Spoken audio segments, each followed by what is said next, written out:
श्वेता वर्मा, आप देख रहे हैं सी न्यूज पर वक्त है न्यूज बुलेटिन का। आइए नजर डालते हैं न्यूज बुलेटिन पर। जनपद बलरामपुर के थाना कोतवाली नगर में पटाखों के अवैध भंडारण के संबंध में अभिसूचना संकलन में शिथिलता के संबंध में 5 पुलिसकर्मी, चौकी इंचार्ज बलुआ, LIU के बीट प्रभारी, उप निरीक्षक व आरक्षी और 2 BPOs निलंबित। सीओ सिटी SHO नगर और इंस्पेक्टर LIU के विरुद्ध विभागीय जांच अपर पुलिस अधीक्षक को दी गई है। जनपद बलरामपुर के थाना कोतवाली नगर में कल दिनांक 7 सितंबर को पटाखों के अवैध भंडारण के कारण एक मकान में विस्फोट की घटना हुई, जिसमें एक व्यक्ति की मृत्यु हो गई और 2 महिलाएं घायल हो गई। ये काफ़ी गंभीर घटना थी। इसमें जो पटाखा व्यवसायी था अकरम, जिसने अवैध रूप से भंडारण कर रखा था पटाखों का अपने घर में, उसको पुलिस ने गिरफ्तार करके जेल भेज दिया है। और इस संबंध में जो इंटेलिजेंस कलेक्शन होनी चाहिए थी, जो अभिसूचना संकलन होनी चाहिए थी, उसमें जो बीट स्तर के BPOs थे, जो वहाँ के चौकी इंचार्ज थे, इसके अलावा जो LIU के 2 पुलिसकर्मी थे, जिनको उस क्षेत्र की अभिसूचना संकलन का दायित्व था, उसका कार्य था, इसमें लापरवाही के चलते इन 5 पुलिसकर्मियों को निलंबित कर दिया गया है। इसके अतिरिक्त इसमें क्षेत्राधिकारी नगर, SHO नगर और इंस्पेक्टर LIU का भी दोष निर्धारण करने के लिए अपर पुलिस अधीक्षक को विभागीय जांच दी गई है। पटाखों के जो भी कारोबारी हैं या फिर जो लोग अवैध रूप से पटाखों का विक्रय कर रहे हैं, इन सभी की छानबीन करने के लिए, इनकी कार्रवाई करने के लिए जनपद पुलिस के द्वारा एक विस्तृत अभियान चलाया गया है, जिसमें एक दुकान पे जा कर के, एक पटाखा व्यवसायी के गोदाम पे जा कर के, उसके घर पे जा कर के छानबीन की जा रही है कि कहीं पर अवैध रूप से पटाखों का भंडारण या उनका क्रय विक्रय तो नहीं हो रहा है। तो इस संबंध में पुलिस आगे कार्रवाई कर रही है और जो भी इसमें दोषी पाए जाएंगे उनके खिलाफ सख्त कार्रवाई की जाएगी। बलरामपुर से सीनियर संवाददाता संदीप की रिपोर्ट। फतेहपुर जिले के खागा तहसील थाना किशनपुर क्षेत्र इटोलीपुर ग्राम पंचायत अंजना भैरव के लेखपाल अवधेश कुमार वाजपेयी ने ज्ञान प्रकाश पुत्र स्वर्गीय रंजीत सिंह से वरासत करने के लिए 10,000 रुपए लिए, जिसका वीडियो वायरल हुआ, जिस पर पीड़ित ज्ञान प्रकाश को बुलाया और पूछताछ के बाद साक्ष्य सही मिलने पर कार्यवाही करते हुए लेखपाल अवधेश कुमार वाजपेयी को निलंबित कर लेटर जारी किया गया। वहाँ पर एक अवधेश कुमार वाजपेयी लेखपाल के द्वारा राजेंद्र से कुछ जास्ती पैसे की मांग की गई। इस विषय में जानना चाहेंगे, क्या उन पर कोई कार्रवाई हुई? हाँ, देखिए, ज्ञान प्रकाश पुत्र रंजीत सिंह द्वारा एक आज मेरे को मिल करके एप्लीकेशन भी दिया गया है जी कि इनके गांव में अवधेश कुमार वाजपेयी नियुक्त लेखपाल हैं, जिन्होंने वरासत दर्ज करने के लिए उत्कोच की मांग की जी और पैसा देते हुए इन्होंने वीडियो बनाया जी। उसमें स्पष्ट दिख रहा है कि वो पैसे ले रहे हैं जी। इस नाते उनको और भी 1-2 लोग साथ में थे, जिन लोगों ने बयान दिया कि द्वारा मांग की पैसे की मांग की गई थी। उसका प्रारंभिक जांच किया गया, न्यायिक इजलास से आज्ञा ली गई है, उसके आधार पर इनको तत्काल प्रभाव से निलंबित कर दिया गया है और जाँच अधिकारी इस कार्यवाही फैसला को बनाया गया है, उनकी आख्या प्राप्त करके इनको दंडित किया जाएगा। ये जब तक जांच चलेगी तो उस लेखपाल, निलंबन लेखपाल को क्या वो घर पे रहेंगे कि उनके? नहीं, निलंबन के दौरान उनको बुलेट कार्यालय कलेक्ट्रेट फतेहपुर से संपर्क किया गया है जी। इस दौरान इनको जीवन निर्वाह कर दिया जाएगा जी। और ये मैसेज है जी कि जनता के काम को पूरी पारदर्शिता के साथ निःशुल्क किया जाए और जो भी कोई इस तरह का भ्रष्टाचार करता हुआ पाया जाएगा उसकी खिलाफ कड़ी कार्रवाई की जाएगी। आपका शुभ परिचय? प्रहलाद सिंह, SDM खाड़ा। फतेहपुर से सीनियर संवाददाता ब्रजेश कुमार के साथ अजय मौर्य की रिपोर्ट। महाराजगंज नगर पंचायत आनंद नगर में मंगलवार को सोशल मीडिया पर रेलवे द्वारा कूड़ा डंपिंग यार्ड के ध्वस्त करने के आदेश पर पूरे नगर पंचायत में हड़कंप मच गया है। इस संबंध में रेलवे के IW सुभाष कुमार से जब जानकारी लेनी चाहिए तो उन्होंने कहा कि अस्थायी निर्माण का आदेश दिया गया था, 15 दिन का समय दिया गया है। नगर पंचायत आनंद नगर द्वारा इस पर स्पष्टीकरण मांगा गया है।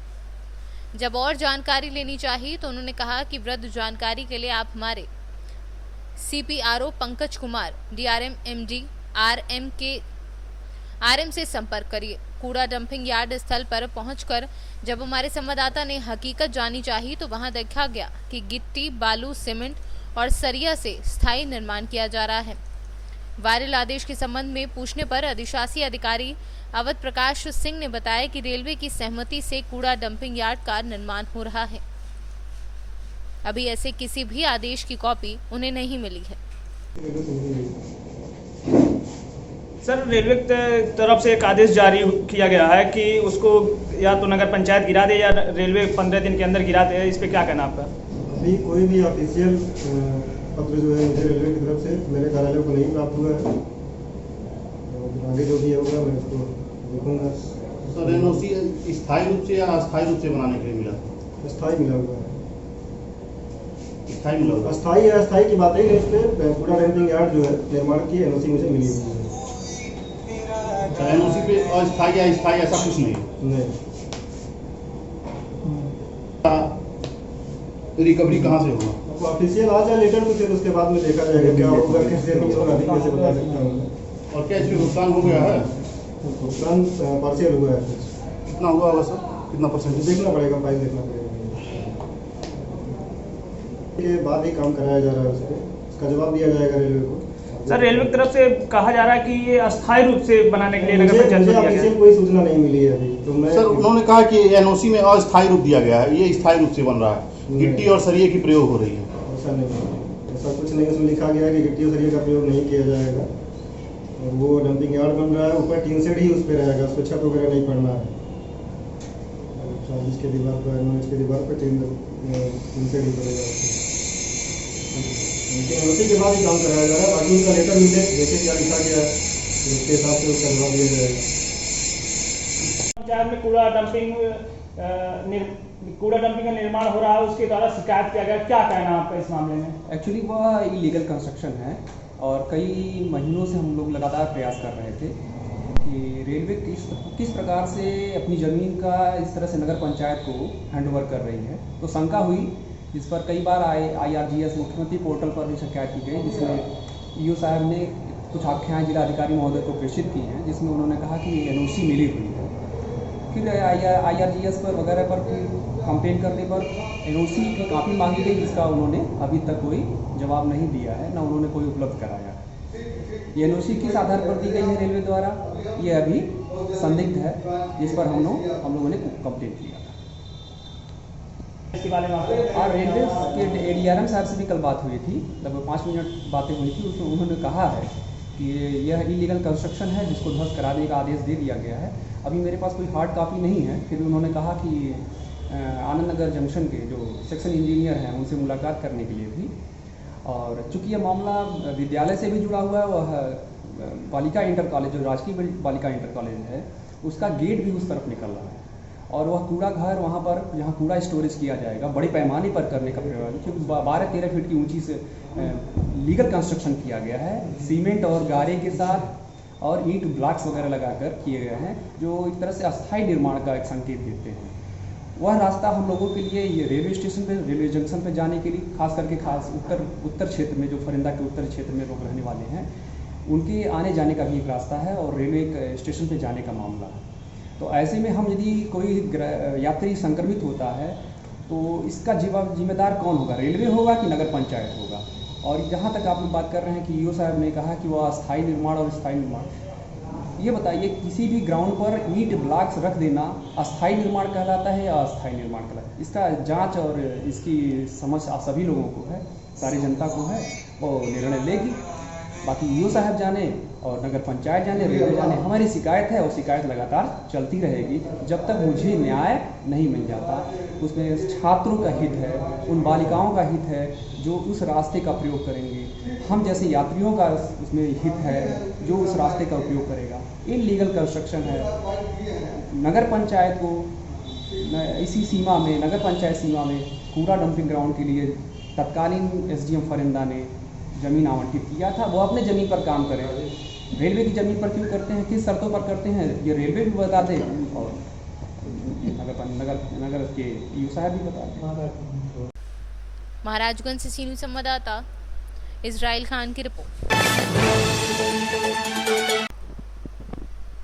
मुरादाबाद के हाईवे 24 पर हुआ भीषण हादसा, जहां प्राइवेट बस और ट्रैक्टर ट्रॉली की भिड़ंत हो गई। बिहार से दिल्ली जा रही प्राइवेट बस में सवार 8 मजदूर गंभीर रूप से घायल हो गए। बाकी घायलों को, जिनके मामूली चोटें आई थी, उपचार देने के बाद घर भेज दिया गया। लॉकडाउन में अपने घर वापस गए मजदूर दिल्ली अपने कामों पर लौट रहे थे। सभी मजदूर दिल्ली के अलग अलग स्थानों पर काम करते हैं। बस ड्राइवर सहित 2 लोगों की मौके पर ही मौत हो गई है। बोल रहे हो? क्या नाम है तुम्हारा? सोनू। हैं? सोनू। कहाँ के रहने वाले? बामदेव का। बिहार का। तुमसे बात करेंगे बाहर यार। ये थाना मूडा पांडे क्षेत्र में सुबह लगभग 5:30 बजे एक बस और ट्रैक्टर के बीच में भिड़ंत हो गई थी, जिसमें एक ड्राइवर और एक व्यक्ति और की मृत्यु हुई है। साथ ही 8 लोग जो जख्मी हुए थे उनको जिला अस्पताल में एडमिट कराया गया है, वहाँ पे उनका इलाज चल रहा है। जो अन्य लोग थे उन्हें फर्स्ट एड देके आगे के लिए रवाना कर दिया गया है। इसमें जो बस ने पीछे से जो आगे चल रहे ट्रैक्टर में थी उसमें भिड़ंत की थी, जिसमें ये घटना और लोग घायल हुए। इसमें पुलिस इन्वेस्टिगेट कर रही है। इसमें जो भी और तथ्य सामने आएंगे उसके आधार पर विधि कार्रवाई पूर्ण करी जाएगी। इसमें जो बस का ड्राइवर था उसकी डेथ हुई है, साथ ही एक जो उसमें सवारी थी उसकी 2 लोगों की टोटल इसमें मृत्यु हुई है। सर, ये लोग लेबर के बताए जा रहे हैं कि ये बिहार से चले थे और ये श्रमिक थे सर, जो दिल्ली के लिए निकले हुए थे बस से। टोटल कितने लोग हैं?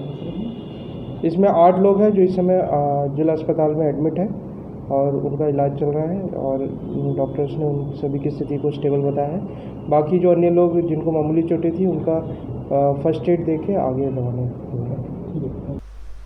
मुरादाबाद से सीनियर संवाददाता अनिल शर्मा की रिपोर्ट।